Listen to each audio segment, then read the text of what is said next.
Your Excellencies, Madam President of the Security Council, dear friends, a good afternoon to you all, and welcome to this policy forum entitled Building Bridges for Nonviolent Change, the Role of Women as Insider Mediators. A big thank you to the Berghof Foundation for partnering with IPI on today's event, and for making it possible for three of our speakers to be here with us. At IPI, we seek to build connections between the international community in New York and women and gender experts globally. Civil society actors are essential to inclusive peace processes, and today's event will focus on a critical subset of civil society, women insider mediators in peaceful protest movements. We hope today's event will continue the bridge building process between the New York policy community and the member state, or New York policy and member state community and civil society across the world. We will hear from activists, peace practitioners, and human rights defenders from Venezuela, Myanmar, and Sudan. Our esteemed panel will shine a light on the crucial ways that international donors and practitioners can support and amplify the work of women insider mediators. The recent Secretary General's report on women, peace, and security outlines the many ways in which the WPS agenda has yet to be fulfilled ahead of the upcoming 25th anniversary of Resolution 1325. Considering this, and amidst the backdrop of rising conflict around the world, the voices of women insider mediators are more crucial than ever before.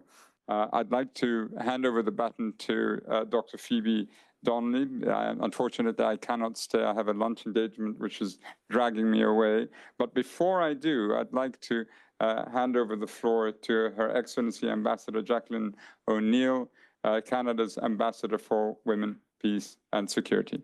Madam Ambassador, thank you. Thank you so much. I will be brief because I think we all agree the most important thing that we can do today is to listen to women insiders in mediation processes. Canada is really delightful to be able to speak with all of you in person and online.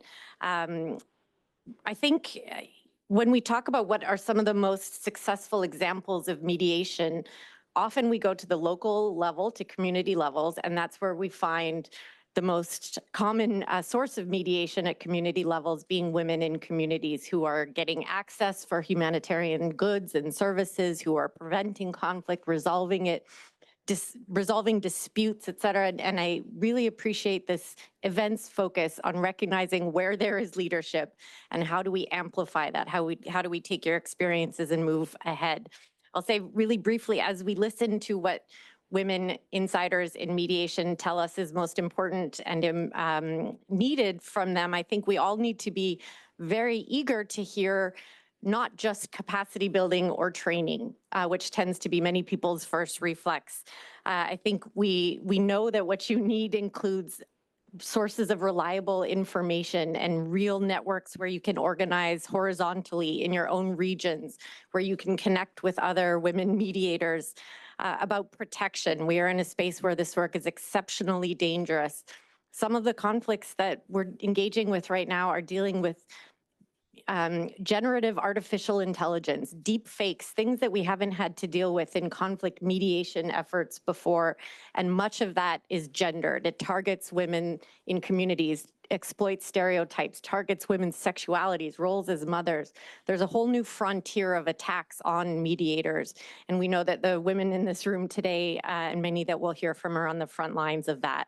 And maybe just a challenge to all of us that when we engage with women mediation networks and others, and people are talking about and saying about capacity building and training, that we also ask who else in the process is getting capacity building and training to ensure that the whole system is prepared and fit for purpose and not just focusing it on women mediators. So we'll end there. I want to just, in case Tahani doesn't say this great line, you'll hear from Tahani, an amazing Sudanese woman mediator, who said something that has stuck with me as it relates to Sudanese women's efforts to influence peace process, ceasefire negotiations in Sudan, and addressing the fact that you're always questioned, what are your biases? Can you be a mediator if you're from the conflict itself?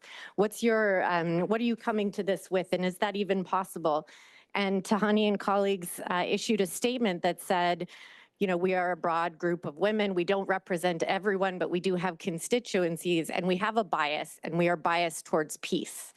And I thought that was a beautiful way of framing what the effort here today is. You're biased towards peace, and where do we go from there? Thank you very much.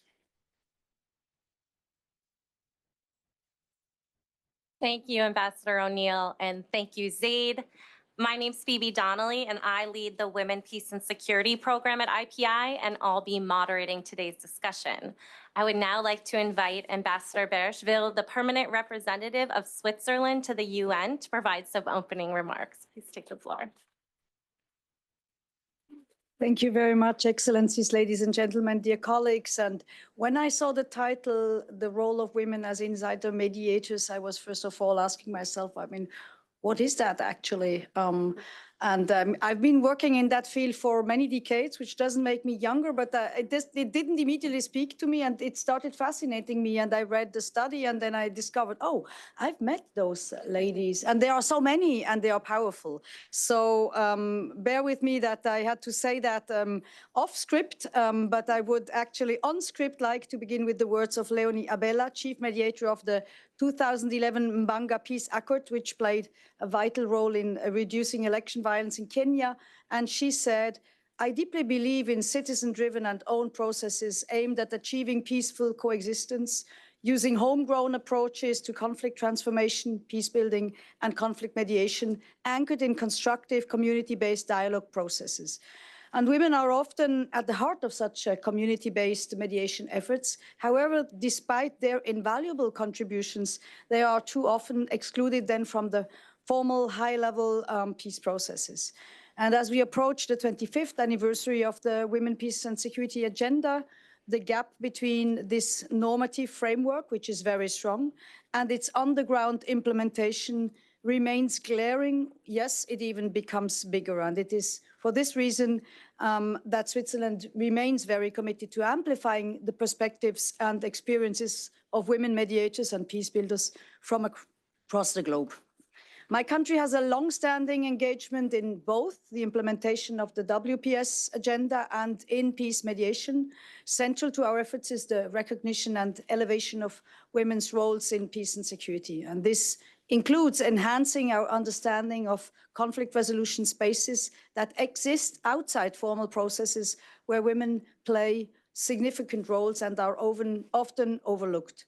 One key example of our commitment is our support for the Berghof Foundation's research on the role of women insider mediators in peaceful protest movements, which we are talking about today. And our long-standing partnership with Berghof facilitates a strategic exchange on critical but often underexplored topics like these. In building on these efforts, Switzerland aims to strengthen women's capacities, networks, and involvement in formal peace process, ensuring more gender-inclusive conflict resolution.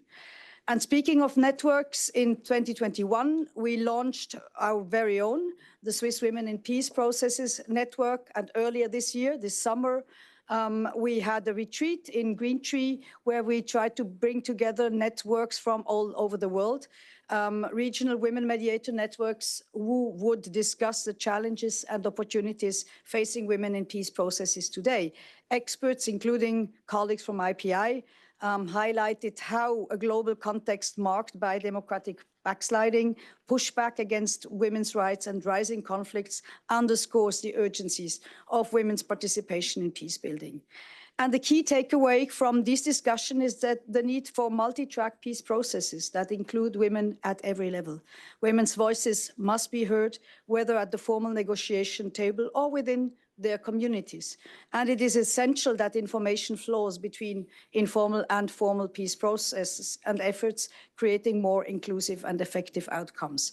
So tomorrow we will have the Women, Peace and Security open debate. One reason I will have to apologize and leave a little early because my president is actually just flying in. She will be the very first president ever chairing that debate. And this is of particular importance to us because when she was born, as much as when I was born, Swiss women did not have political rights. So now she is here as a president, one of the very few female leaders we still have, and she will put a special emphasis on women, peace and security. And the focus of our discussion today sheds light on the specific group that is often in peace process, women insider mediators in peaceful process movements. The women who take on leadership and mediation roles within such movements are crucial to maintaining a non-violent approach within their movements. And in this sense, the women may represent an untapped resource to advance conflict transformation.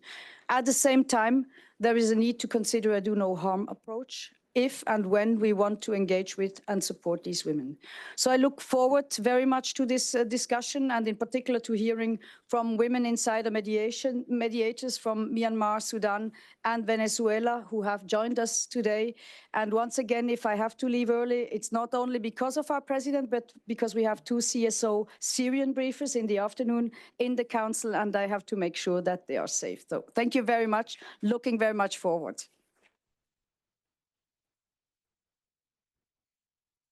Thank you, Ambassador. I think we're all very excited for the open debate tomorrow and to have your president chairing it.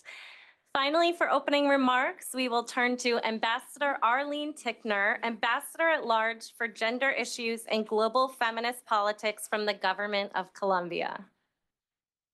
Thank you. It's almost impossible to say anything intelligent after these 2 brilliant women have gone before me, but I will be very brief and try to say a few things. First of all, thank you to the Berghof Foundation, IPI, and the panelists for this fascinating convening, which is fundamental. I just want to make 3 quick points. First, and I'll repeat several things that have already been said. First, I think there's a need to focus on women mediators, both official and everyday, which has been stressed, given the key role played by women in brokering, keeping, and making peace at all levels. I think we tend to ignore the everyday level, where in every country that I'm aware of that's in some form of conflict, women are playing key roles in making peace, keeping, preserving a semblance of normalcy in very difficult situations.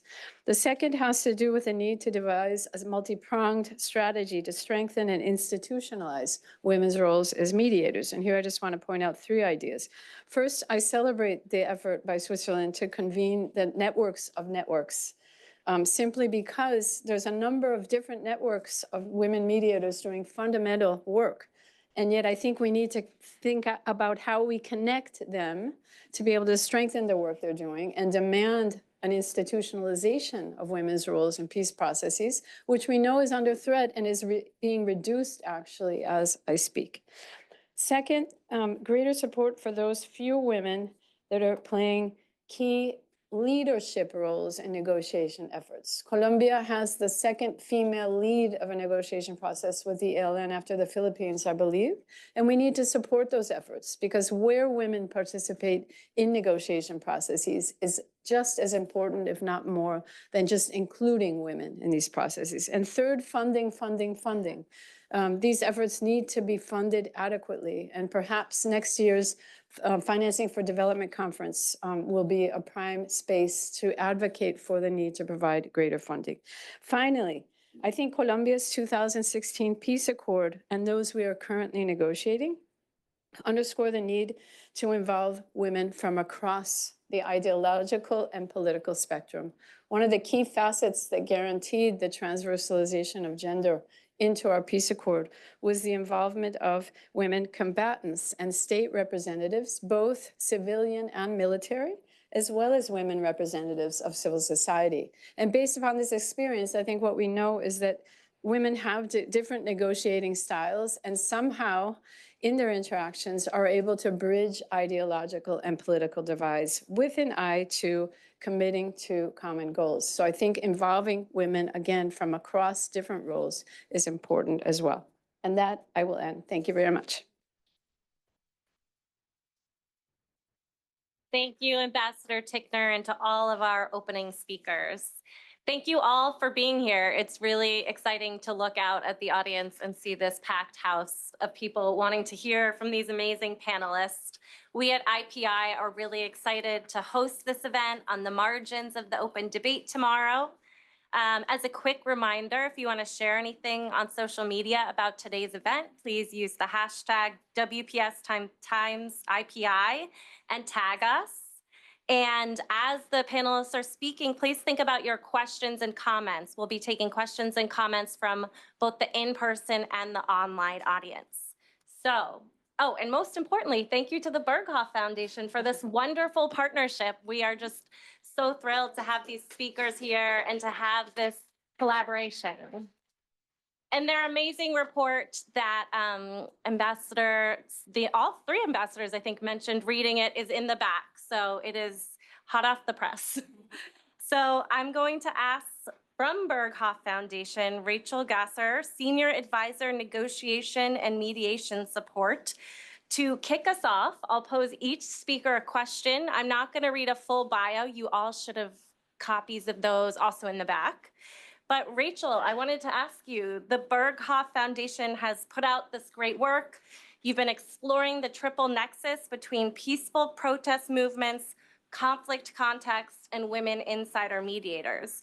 Could you share with us some insights from your research and process support work on this topic? Thank you, Phoebe, and thank you, IPI, for being a home away from home. So we're thrilled as the Berghof Foundation to be hosted by you, and thank you all for being here. I know it's an extremely busy week, so thank you for giving us about 2 hours of your time. About 2 years ago, we embarked on this project that we call Women Insider Mediators. And this initiative is funded by Switzerland and Canada and in collaboration with UN Women. And I just want to thank those three stakeholders for making this possible. We really wanted to better understand the triple nexus, meaning peaceful protest movements in conflict context and looking at women peace leadership in those movements, and more particularly at their mediation roles in those or between government, military, and those peaceful protest movements. And to do so, we decided to embark on three research, and we mandated insider research. And one of them is sitting next to me on Venezuela. We also have a research on Thailand and one on Iraq. All those reports are public, so please read them, learn from them, explore them. And we also have a short policy insights, kind of summarizing and getting some of our insights to, to a larger audience. In addition to that research chapter, we also put together a network of women at that triple nexus. So women from all around the world, from Pakistan to Colombia, from Venezuela to Thailand to the Middle East. So we had women gathering in a discrete fashion already twice this year, exchanging, learning from each other, unpacking, trying to really help and advise each other. And last chapter of that initiative is direct process support. And what are some of the insights that we gathered this last 1 year? Women from local movement hold unique knowledge on conflict dynamics and on different stakeholders that are crucial for violence prevention and for lasting peace. I think that's one of the key insights that appear to us. These women also play multiple roles. They have different hats. Their identity is very fluid, if I can say so, and they adapt on the needs of the context they are in. And I think you'll hear Tahani talking about who she is and what she does, and you'll see that you don't need to be either an activist or an insider mediators. And surprise, surprise, you can be both. There's a need to better bring those voices, so the voices from these movements, particularly the women voices from this movement, to formal spaces, to influence peace processes, but if and when it makes sense.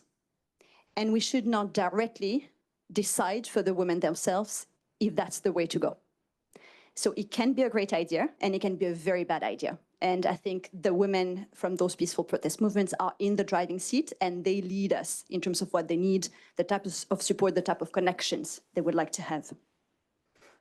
The international community needs to listen better to women insider mediators. They are in the driving seat. We sometimes have the chance to be sitting in the same car, to pass water, to put oil in the car, and to read the GPS, but they are driving the car and they really know where they're going. So let them drive, and let's just sit quietly, patiently in the car together with them. It's already a big honor to be sitting in that car.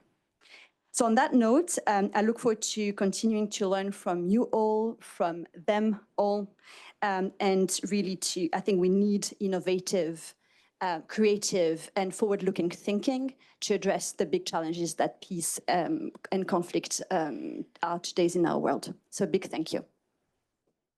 Thank you, Rachel, for sharing some preview of the report. I can't recommend it enough. I am now pleased to turn to my friend Isabella Picon, an activist and researcher. And Isabella, we heard about the report you published, you worked on Women Insider Mediators. And in this report, you talked about women's activist identities overlapping and complementing their role as insider mediators. Can you elaborate on how women activists are uniquely situated to generate sustainable peace? Thank you very much. It's an honor to be here.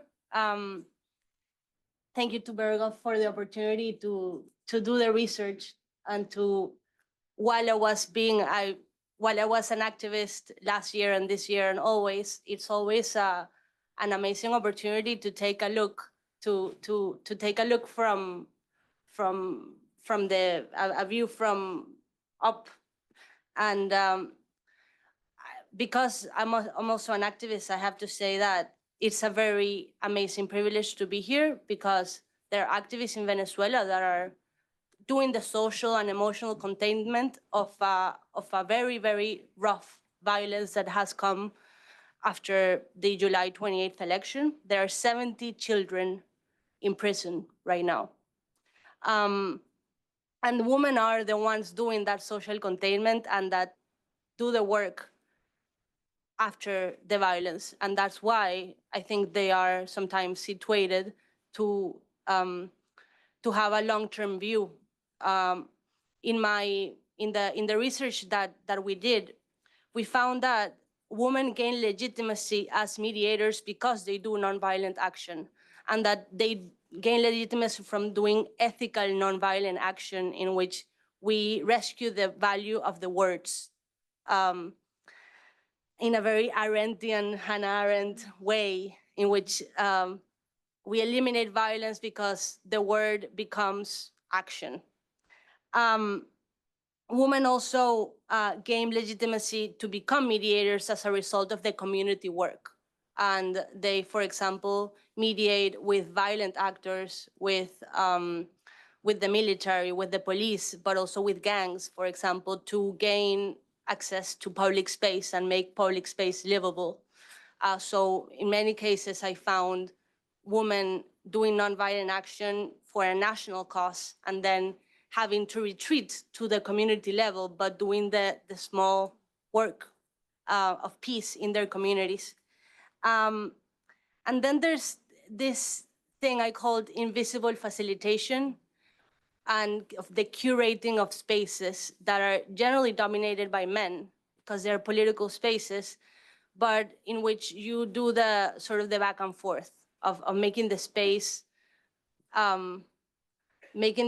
in a way livable and or is productive. This, I think, has to do with sort of higher level strategic spaces. And it takes a long process to do that. Many of the times, women don't know that this is mediation. So the first thing that we need to do to support them are the theory, not in a very academic way, but saying, you are actually doing this, and you are actually an expert on this, and I'm gonna give you tools to better do it. And then it's it's not taking women from informal roles into formal roles, because they're actually happy to be doing the informal work, but how does that informal work actually has incidence in those formal spaces? Then we need the economic empowerment lens. In a situation in which you need curating these spaces is very resource and time intensive. Imagine you do a workshop for 20 Sudanese peacemakers, and then you do a WhatsApp group. Sustaining that WhatsApp group for 6 months, 3 months, 2 years, 5 years, however long the process is, and we know that transition process and peace building processes are long, it takes a lot of courage, it takes a lot of time, it takes methodology. So if we know that this is the case, then we need to invest in the technological infrastructure, the security infrastructure, the financial resources. Perhaps women need to have independent means of working. So you need to also train them in that. The other thing is that peace is a loaded term. In Venezuela, for example, peace is a word that is constantly used by the regime as something that is that we want. So its context, it depends. Peace is a loaded term depending on who the adversary is and the context. So learning about that and how do women sort of do not gain stigma from doing peace building work because of the loaded term that peace is. Exploring that, I think, at least 2 or 3 books we can write about that. And then I think my time is almost done, but the international community often asks for patience and insisting that these transition processes and peace building processes take a long time. But they are not coherent in the way in which they invest and plan in these processes. So, for example, we know that the July 28th election would have, you could have, if you do some scenario building very basic, you would know that it would be a conflict, that there would possibly be a conflict. But we have an international community that I think is sort of surprised by what's happening and completely in retreat. You would have needed to map out which women are doing the peace building in order to have this woman first with the psychological and social support to be able to act and not only to retreat. And then for them to keep curating these spaces and for these spaces to become even more vibrant as the conflict becomes harsher. So again, I think there's a contradiction in terms of how the international community and everyone knows that these are long-winded processes, and the fact that the planning and the investment of the international community tends to be very short-term. So you need to put your money where your mouth is, I would say. I think that making spaces in which different types of mediation takes place, this community mediation, this nonviolent action that women participated as nonviolent actors and then become mediators. Violence de-escalation, in which women directly put their bodies to stop violence. You need to put women together to see how they can sort of work. But then curating these spaces take a long time. It's not easy, and you need to create trust between these actors. So that would be I think women have a long-term view sometimes. It doesn't mean that they have an essentialist, that because they're women, they have that view. I think there are two ways in which we can see why, because they're women, maybe they have maybe a more long-term view. In Venezuela and in many places is because they're mothers. But if you don't like that, because it essentializes women, then you need to invest in their organizations, because they are gonna get into more formal spaces to the extent that women-led organizations have more relevance. So then they're not gonna be relevant in informal spaces only because they're mothers, but because they have organizations, they have resources, and they have things beyond their status as mothers, again, which in many ways, being a mother is a status, but it cannot be the only status. So that's it for me now. Thank you very much again, and I think this is already being productive, but I hope we see things on the field as a result of our conversation here.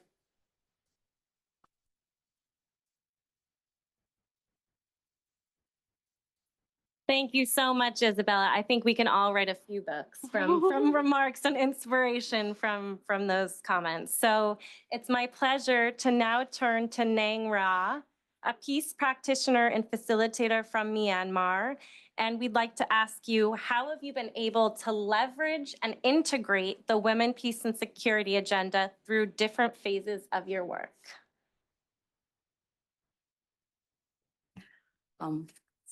Thank you very much for giving me this opportunity to reflect on my journey, peace journey, last 23 years, which lasted 22 years already. Before I say anything, I would like to state a disclaimer that whatever I'm saying today is only my opinion and my experience, nothing related to the organizations that I'm formally or informally getting involved. So I call myself peace practitioner because sometimes I become peace activist, sometimes I'm a mediator, sometimes I'm a negotiator, and sometimes just a peace program strategizer. So that's how I see myself. So the question raised for me is a kind of allow me to think back and reflect back my journey related to the Women, Peace, and Security agenda. I would like to start with the beginning of that agenda. It was like after 10 years of my peace building experience, building trust with the ethnic organizations, religious leaders, women leaders. At that time, in our country, Myanmar, Women, Peace, and Security agenda was not in place. It was under the, we have been working under the military government rule, so it's understandable, right? So in 2011, we were able to convene a Women, Peace, and Security agenda with the help of INGOs and other local organizations and donors, together with, so that this seminar was convened by the Peace Building Organization and Women Organization Networks. So together, we come together at that time. Before that, we were doing our own jobs. Peace Building Organization were busy doing trainings on the peace building and doing whatever they are supposed to do. And women rights organization, they're just sharing about, and then they are striving for their women rights and all these capacity building trainings. So after that seminar, we were all kind of an eye opener. And then we were like, okay, this is the place that all the women can come together and talking about, and working on the 3P and 1R. So that's how we started. And if I were not having that 10 years experience and the trust or confidence put upon by our key stakeholders, that might not happen. So that's one thing I would like to highlight. And at that time, during the military government era, all the civil societies and women organizations have kind of inside organization and outside organization. So meaning inside organization have to deal with the military government.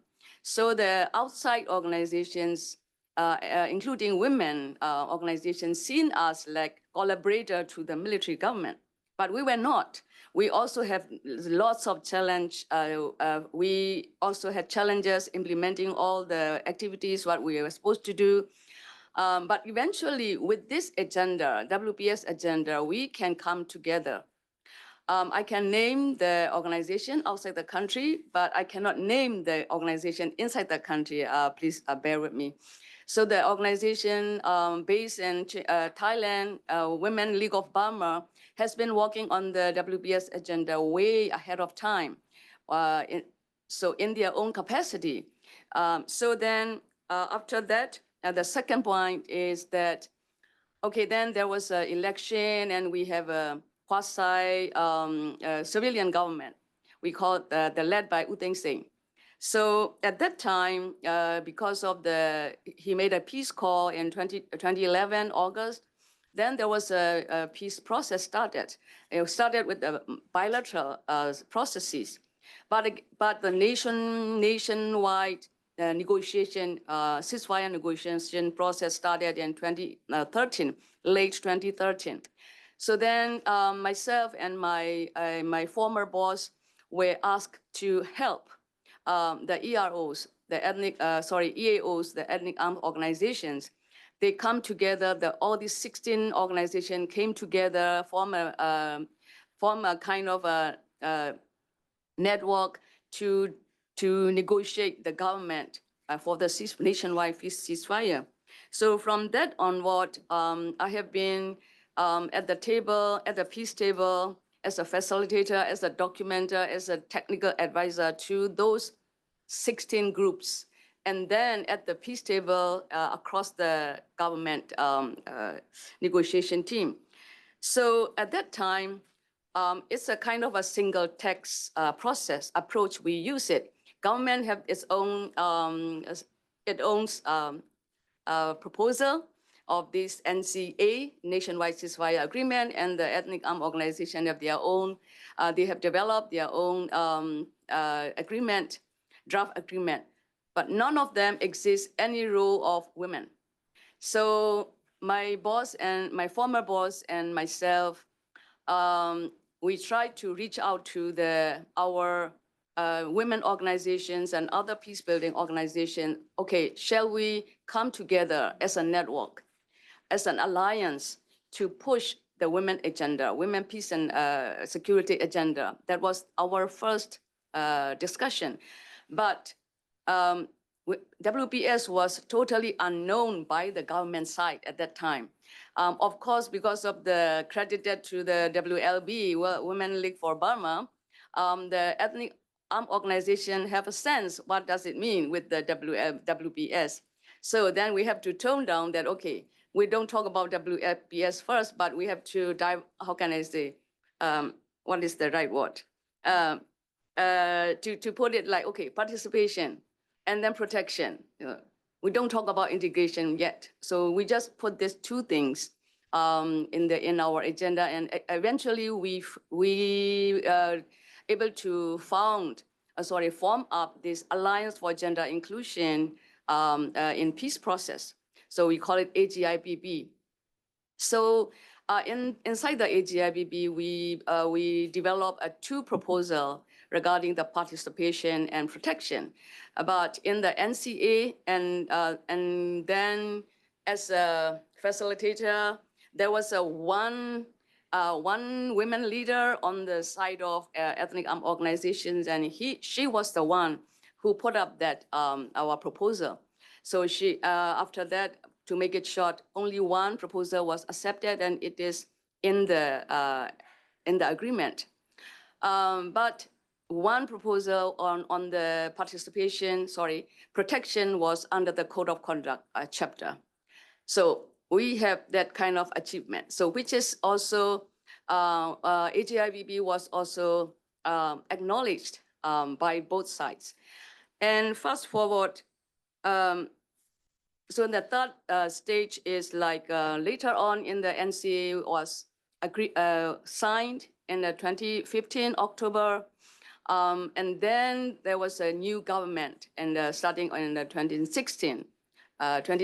So the NLD party got the landslide victory, and NLD party, which is the Daw Aung San Suu Kyi's party.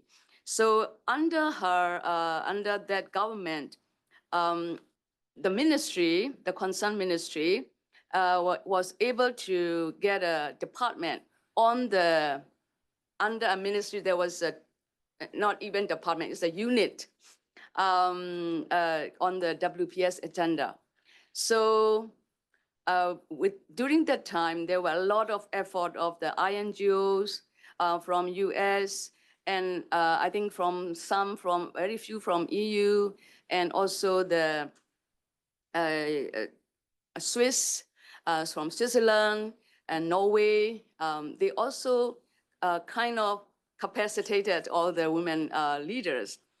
And later on, then we have this like the ministry assigned the AGIBB, AGIBB as a focal local organization under the ministry, and together with the UN Women as a technical organization, technical support organization. So that has been until we have been drafting that until the coup. So then there was the coup was staged in February 2021, and we don't know what is happening in that ministry inside the country under the military regime right now.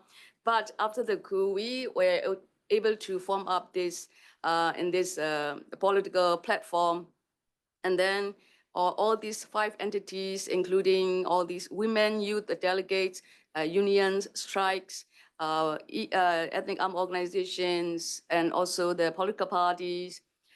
So we all have a policy platform, and then there was like four women delegates, including WLB and including the Women Peace Network, Rohingya women-led that network, and 4 of us. We were able to convince that policy platform to have a joint coordination committee to develop the gender equality framework. And then the next step is WPS framework. So yeah, we never stop. Yeah, and then I just want to express that network works. Network works. Network works. And we need resources to keep them working no matter what kind of situation. Thank So you. that is the. Thank you so much. I think taking away that quote, network works, and we need to support them. Thank you so much, Nengra. I'll now turn to Tahani Abbas. She's a women activist and human rights defender from Sudan. Tahani, can you tell us about your experience in ceasefire negotiations and what other technical expertise are beneficial for women activists to build to participate in formal and informal peace processes?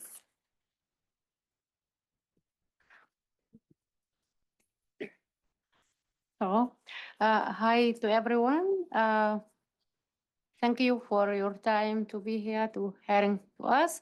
And also, I would thank Berghof Foundation and IPI for this opportunity. This is my first time in US and UN setup. As you know, my dear country, Sudan, is in deep crisis. I have not heard from my family since 4 days ago after the RSF attacked my small village and the subsidies they are pumping on. So I'm not going to speak about the huge number of sexual violence or rape cases in Sudan, and more than 25 thousand people, they are enforced to left their where they live. I'm a women human rights defender. I have no thought that was gonna play a mediator role. I was not planning to be a mediator, but the context requested that and the necessity of the situation in my country. I would do anything to protect Sudan and civilian people, as particular women and girls. I will share with you the women in Sudan. They have a unique connection and skills, and it is very urgent. They built on them. So we were the 14 women. We were 14 women. We are influenced, and we hope that we continue with our essential, that we were participate and influence in all forums on Sudan. So yes, we are participate in Geneva Peace Talk. We are 14 women. They have a lot of very long experience with deal with the all their very big expertise. Maybe some of them this first time, even I count myself on those first time to be a part of as a mediator in a peace talk. It will be such missed opportunity not to use our information and connections, our forward-looking thinking. We need to dedicate funded, as all you know, all my colleagues speak about funded for women.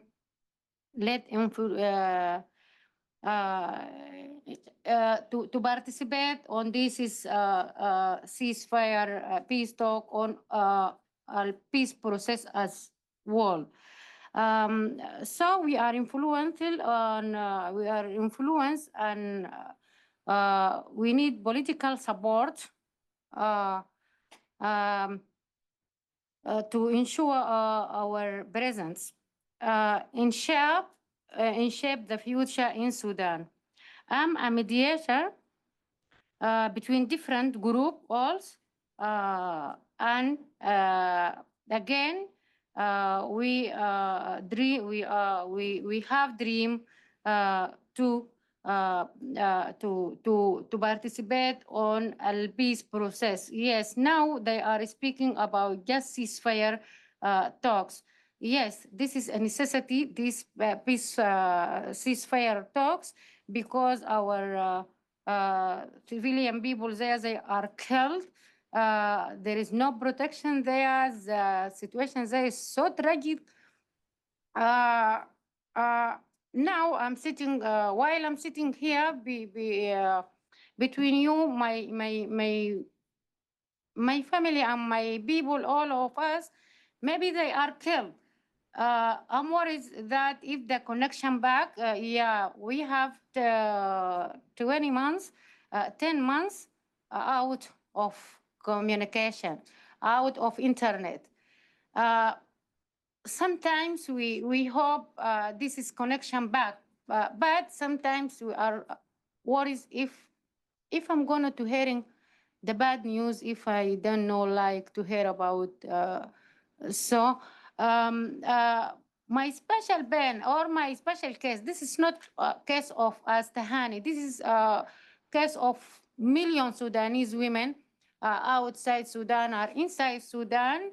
As I mentioned before, we have, I have today 4 days, I'm not hearing anything for those people at my small village. They are attacked by RSF and the south side bombing the RSF in the small village. You can imagine that how they are doing hard on the people. There is no safe exit. There is no safe places. I lost my mom during this war. Now I'm not hearing about my lovely nieces. I have 3 nieces, 4 nieces. I'm not hearing about. I haven't hearing any news about if they are moved from the town. It is called Tambul, Central Sudan. This is area controlled by SAF, but now they are start to attack the people because the SAF side, they are start to attack. You see, this is the dynamics.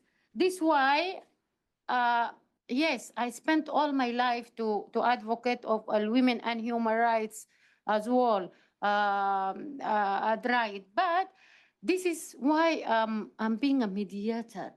Yeah, I'm not planning to be a mediator, but the situation in my country, I think we are 14 women. We are doing a lot. We are changed of course, by support of our international friend. We are changed the shape of table of the mediation process as well.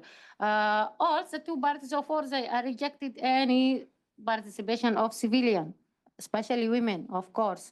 But we are fighting to be above, because this war on our bodies, not for, we are paid a very, very, very hard price as women. And now the Sudanese girls, they are sold in a neighboring country. You know about that, and you hear, and we have reported on that. The cases of rape, as at my organization, we are documented case for 70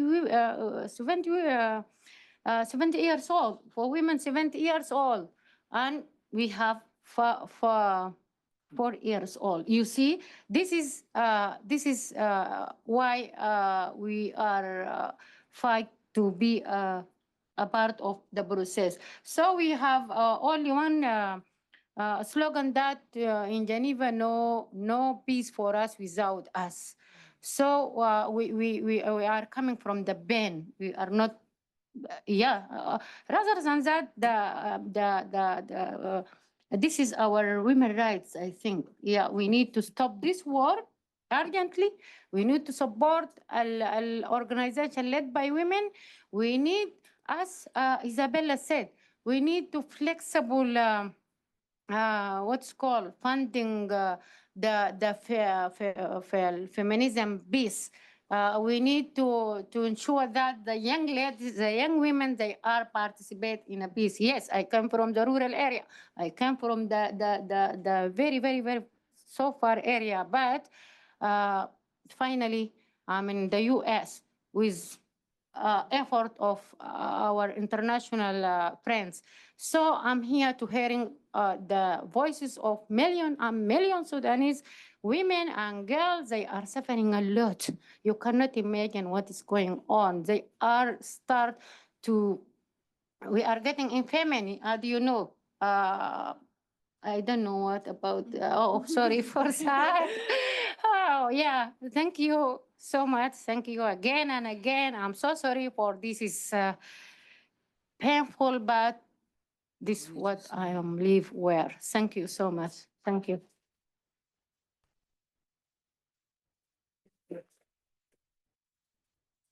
Thank you so much, Tahani. Please don't be sorry. We're grateful for you sharing, and we're thinking of you and your family. So thank you again for being here, for sharing with us your expertise.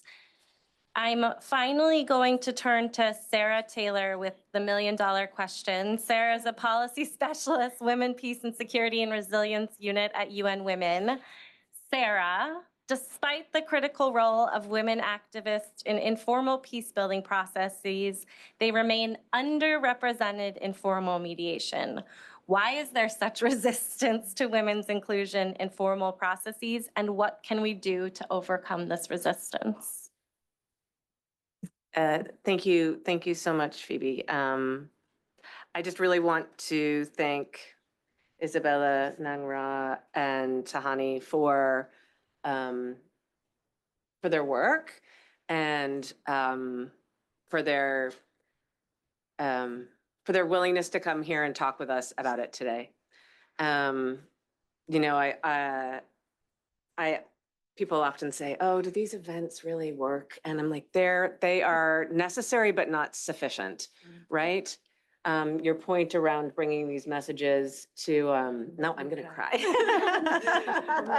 No, I mean, it's, you know, this is, as you've just said, it is vitally important that we in this room, in this space, at this time of year and every day, that we are listening to you. And as Rachel so rightly said, that our work is being driven by you. So I just really want to thank you. I also really want to thank IPI and Berghof for the opportunity to have these discussions and this discussion today.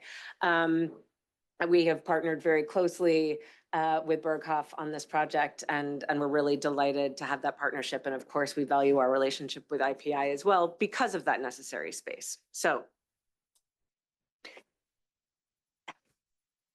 the world is, in fact, caught in a frightening spiral of conflict, instability, and violence. And it is not your imagination, it is getting worse.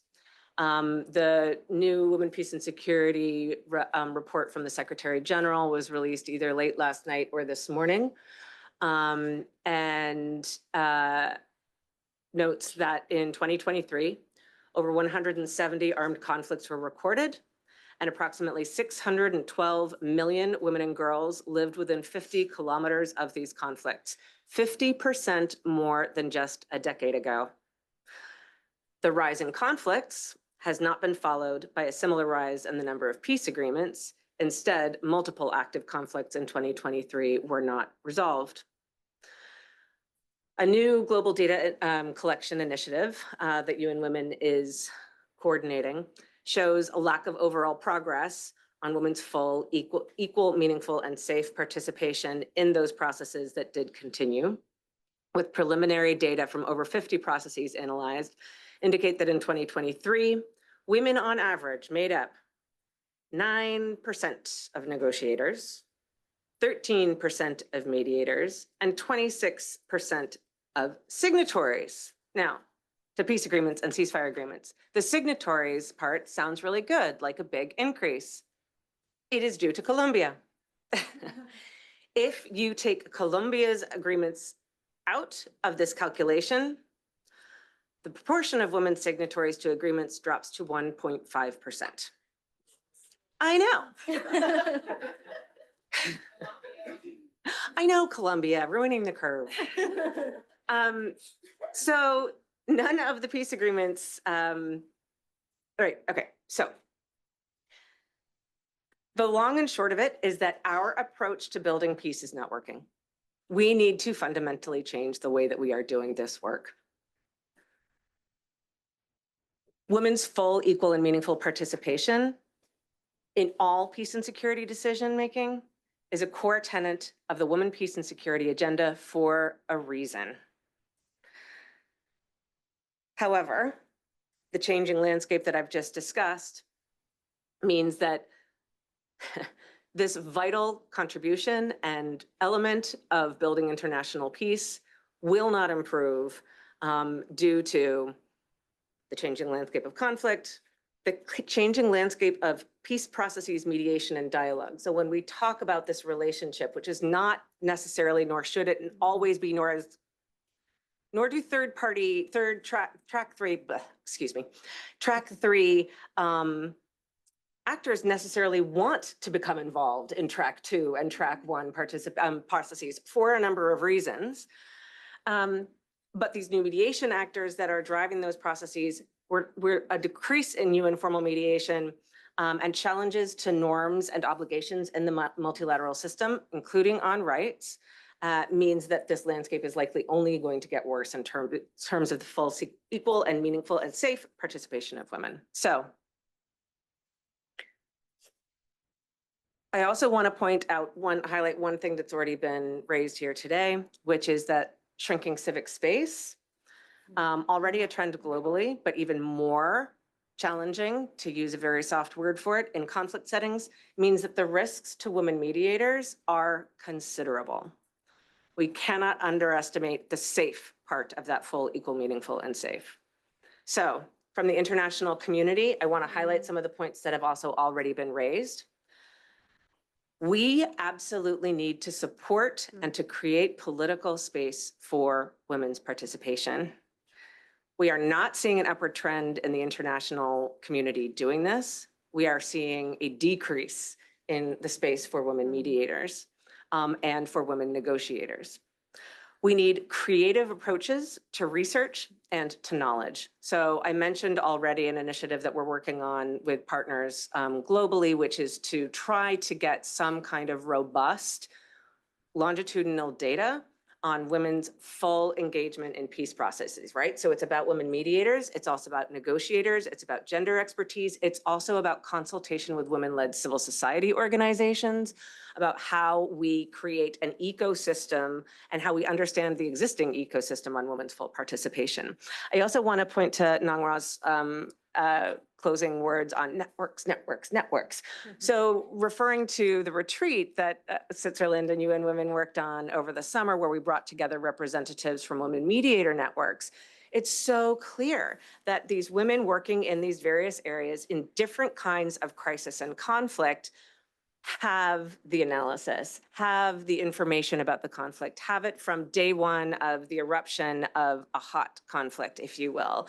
We are not supporting them in gathering that information, in doing the gender analysis that we need to do, and gender conflict analysis that we need to do, and using that for solutions and for effective interventions in a positive way. We need to do now it's good that Jackie has just walked back in the room. Busted. But this issue around capacity building, this is so often where funding goes to support women in peace processes. But that capacity building needs to be for what they want it to be, right?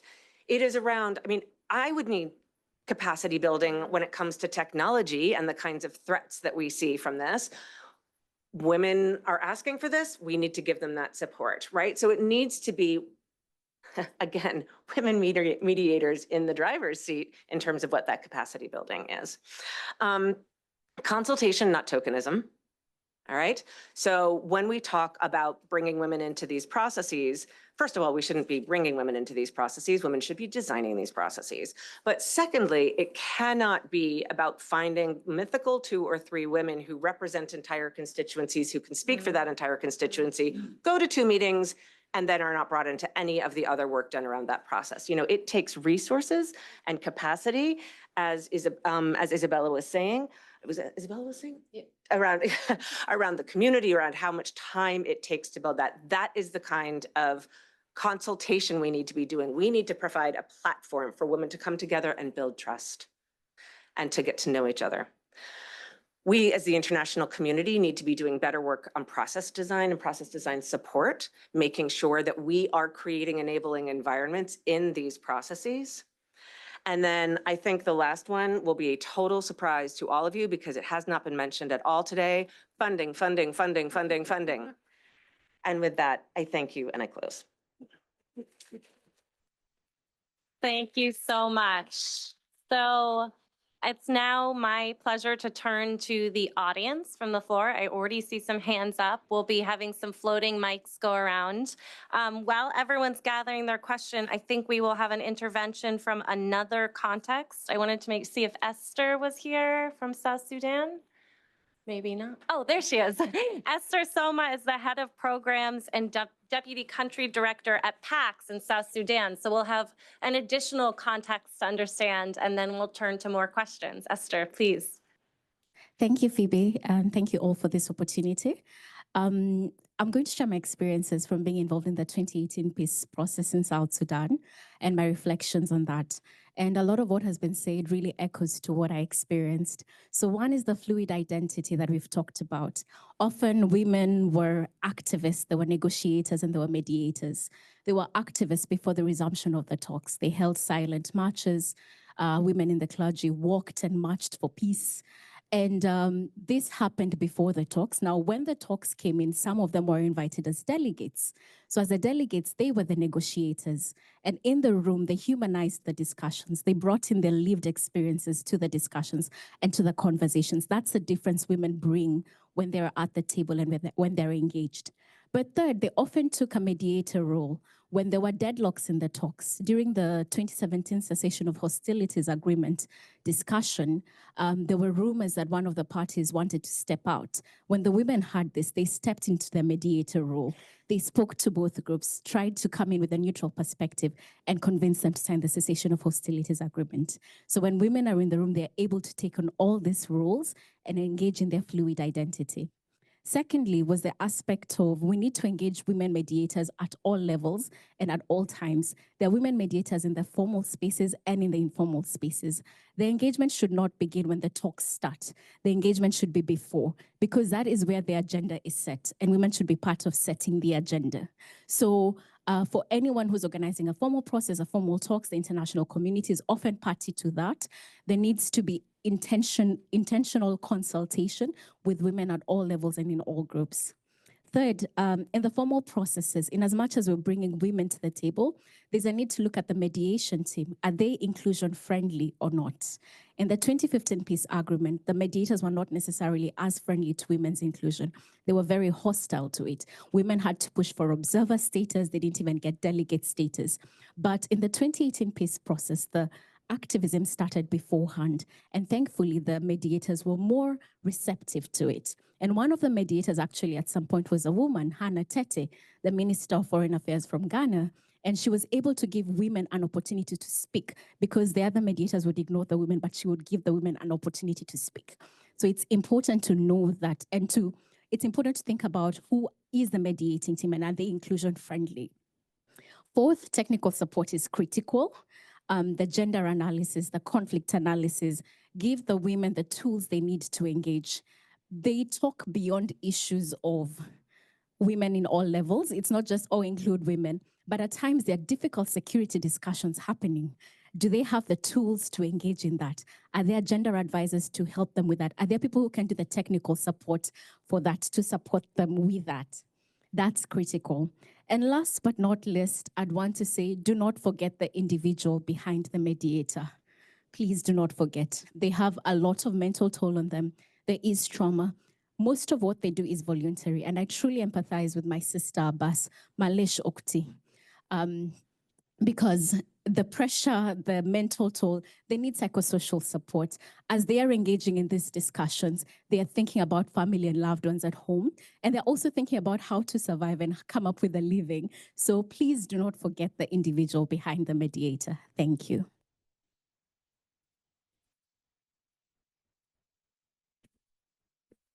Thank you so much, Esther, for being here to share that perspective.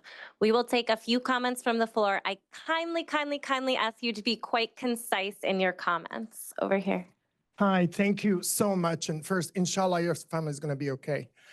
And so as somebody who 30 years ago was helping these efforts in Bosnia and Herzegovina, which is where I'm from, and Guatemala, which is where I'm married into, huge thank you for everything you're doing. And so the first question, if we could get a sharper answer of what is that political support? Because sadly, we have carried these conversations for the last 3 decades and numbers are getting more depressing. And then maybe for our research friends, what I wonder is, how do we better codify this reality that most women from Bosnian wars and Rwandans to this day would not necessarily use this terminology of a mediator. Most of them have no clue what's a peace builder. I literally am thinking to my mom. She woke up and there was a war, and she went around and knocked on the door of the UN peacekeepers. And to this day, I call her a peacemaker. She has no clue what I'm talking about. But she sustained my family and our communities. So how do we actually put the finger that what sustains peace is these ordinary human relationships we need to actually make visible and fund that stuff, not just the wonderful, let's get women to fly somewhere else. And thank you guys, girls, so much. People. Thank you so much. I think standing in the back. Oh, wherever. Hi, my name's Jose Garcia. I'm probably the one person that doesn't belong in this room. I'm just an ordinary New Yorker who came here to learn. So I give special thanks to Beatrice for allowing me to be here. To Hani, you said you were sorry. There's a really great quote from Eleanor Roosevelt that I wanted to pass on to you. Never apologize for who you are. It's the other person's loss if they don't appreciate you. So, Eleanor Roosevelt has done a tremendous work. I'm going to get straight to my questions so that other questions can be asked. One of the challenges with peace building, and Ms. Pecan had mentioned that peace is kind of a formality or a loaded word, is GDP, right? It requires conflict or military investment to be accurate. And we see the United States, China, Russia, the three biggest economies really are obsessed with that metric. And as long as that metric's in place, that we use it, it's really a barrier for peace. So what are we doing to abolish GDP or replace it? Because there have been calls for this, kind of like what the gentleman was saying, 3 decades. And as long as that's in place, I don't think we can truly ever experience true peace. Thank you. And I think we'll take one more. I see you standing in the back. Thank you. And thank you for this conversation. It truly feeds my soul. And just to tie to the first question, we're talking a lot about the international community, how the international community needs to change, how we're still asking the same questions. Who's the international community, right? So a question about that, maybe I would love to get into the specifics, because right now we're in an age of mediation where it's no longer the UN leading the mediation roles or the 2 high powers, not longer US like in the Balkans, right? So we have a lot of private, like Berghof, we have a lot of private entities there. So who needs to change? Because then we have all this amazing research showing how women are already doing this, how women should be at the table, either you say by numbers or because they're half of the population, whatever argument you want to use. But then when it comes to peace processes, that goes out the window. And then you talk to mediators and they're like, it's just too hard.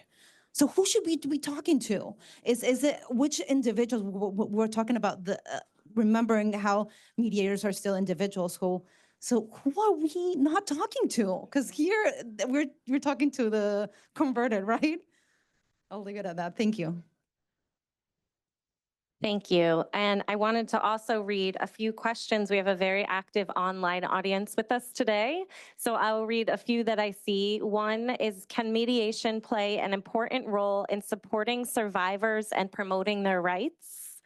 Another one says, I have found many institutional, socioeconomic, and educational hurdles to doing this work. There are few internships available and even few that offer a living wage. How can young women get involved at this work at an organizational level? And what advice would you give them if they want to be more involved in this type of peace building work? So with those many questions on the floor, I'll let our panelists decide, which ones they want to answer, and we're going to go in reverse order. So Sarah. Good thing I was taking notes. Yeah, thank you so much for these questions and insights. I want to touch on a couple of them. First, on the research and defining what is mediation. I'm going to come at it from a slightly different angle because I think that the panel will be able to talk through how that looks in their communities. We're working on building out this database on negotiators, mediators. I mean, what is a peace process? The definitional issues are so contextual. So I think that this will be an ongoing question that we ask ourselves. Who is the international community is an excellent question. We can give you, it's, multilateral organizations, it's, it's the UN, it's the OSCE, it's the European Union, it's member states. It's also civil society, which includes academia and research organizations. It's also. From my side, it is coming back to this issue of what is the political space that we need to be opening up. And I think that one of the concerns, I just touched on it, but it was an issue that, again, came out at the mediators retreat that is coming out in multiple arenas, which is that this changing, and I'm talking here about the more formal processes, right? Less about the spaces, although it's probably also relevant here with the insider mediation, more track 3, is what feels very much like an increasing disregard for international norms, rights, obligations, and commitments is that it is becoming more and more difficult to crack open the limited political space that we were able to get for women and women's rights activists and advocates, because there's far less pressure. There's the actors who are coming into these spaces who have influence over these spaces do not feel beholden to those rights obligations. So when we talk about the international community, it's sort of the normative framework as well as the individual actors. The question remains, how do we open that space? And that is a political question about how do you influence actors who are not feeling beholden to those rights that we are advocating for. I wish I had the answer to that. I don't know what it is. Yeah, I'm gonna leave it there. Thanks. Yeah, I respond to what the political support. So I mean by political support, that is of course Sudan. It is not isolated island. So yeah, we need the international communities, countries, international NGOs, and all these to put more pressure just to protect civilians there, or protect the safe exit to civilian, just to move from the areas of conflict to safe space. And then I know on international, all there no will how they are doing. This is to how to deal with this crisis. If we are speak about the humanitarian aid, you know, this is Sudan, more than 25,000. They are suffering with hunger. They are dead. This is 2024. The Sudanese people, they are dead because they are hunger. So there is no medicine. There is no. They are shooting on the airplane of SAP and gun on the ground by RSF. So we are as a civilian between these two parties of war. Yes, we need the international community to do hard and hard. I know this is, we are appreciate so much. This is effort for the international community to do something by planning platform to negotiation everywhere, Jeddah, Switzerland, Manama, everywhere. But the two generals, they are still fighting. They are killed the civilian. This is why I mean by political support. We need pressure a lot. We need just and also I need to mention that we are not need to connect the ceasefire by humanitarian aid, or they are not uses the humanitarian aid to as weapon also. This I think in simply what I mean by political support. We need support or the world. Now we are crushed. Totally, we are, yeah. I hope to respond, but I'm suffering.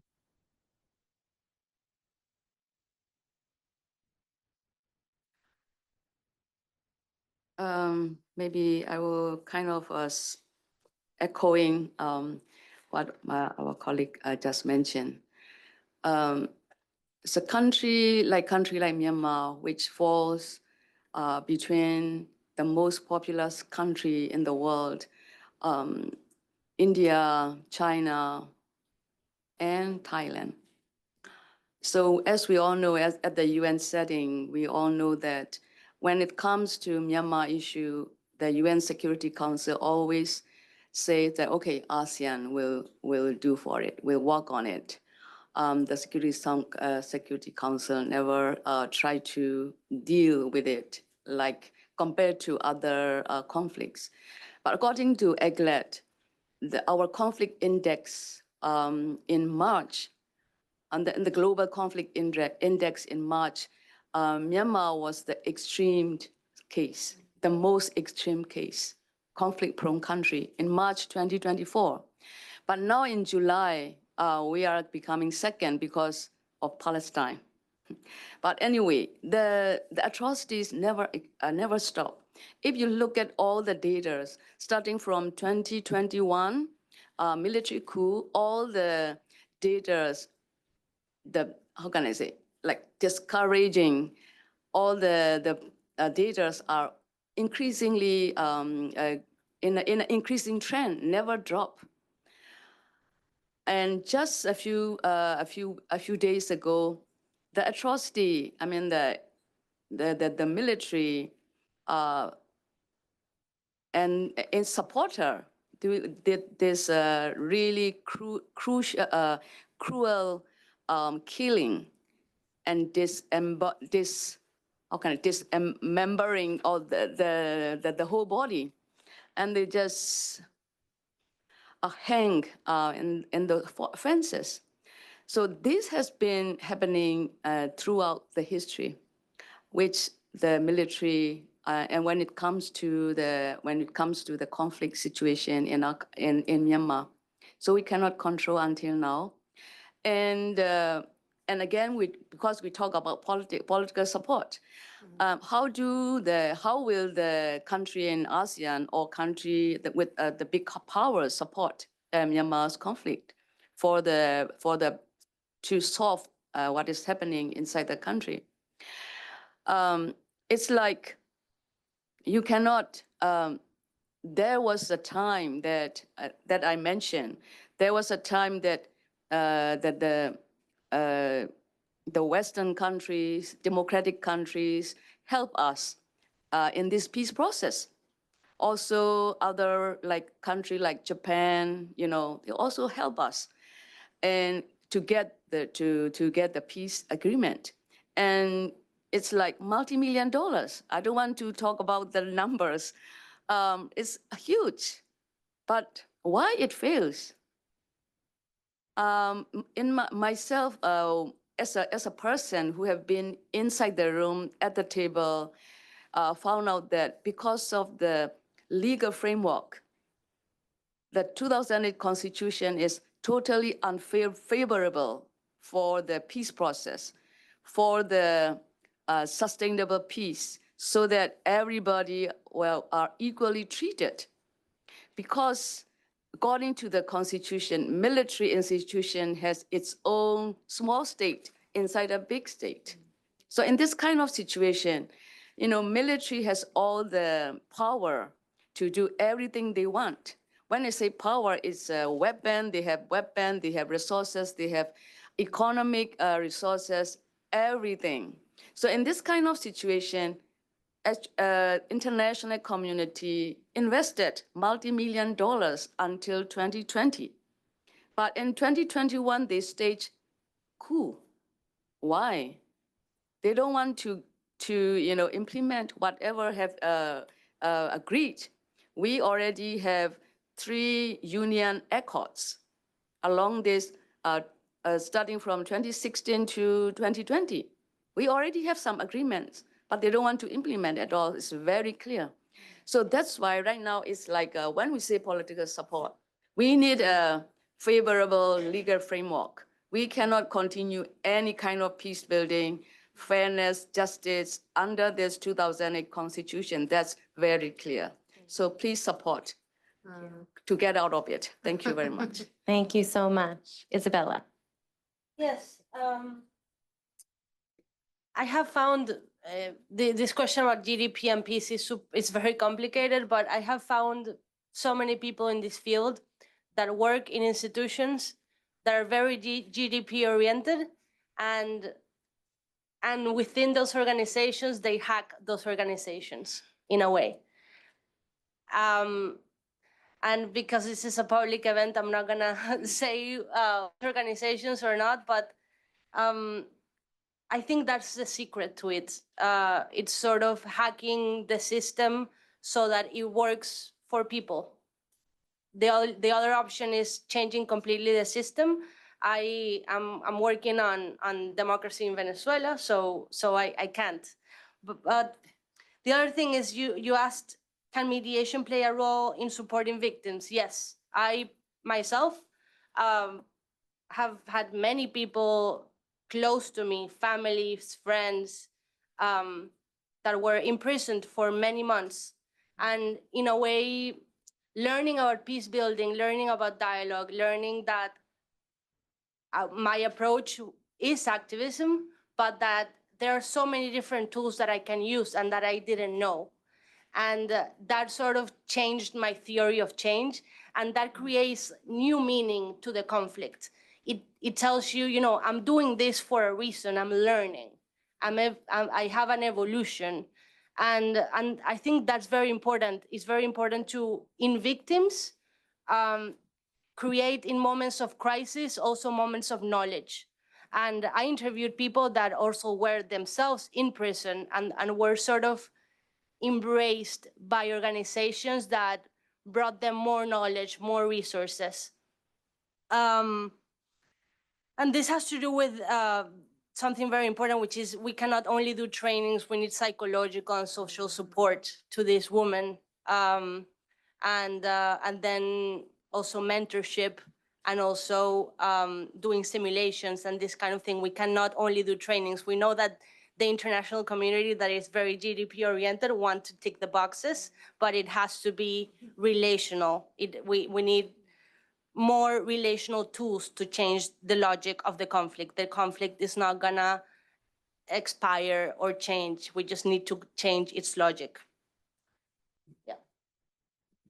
Very briefly, because Phoebe's looking at me with big eyes, and I think we're all melting, right? It's not only me, right? Okay, I'm reassured. Just two quick points on political support, and I just want to give the recent example of the Geneva talks on Sudan. And I think there you can really see what political will means.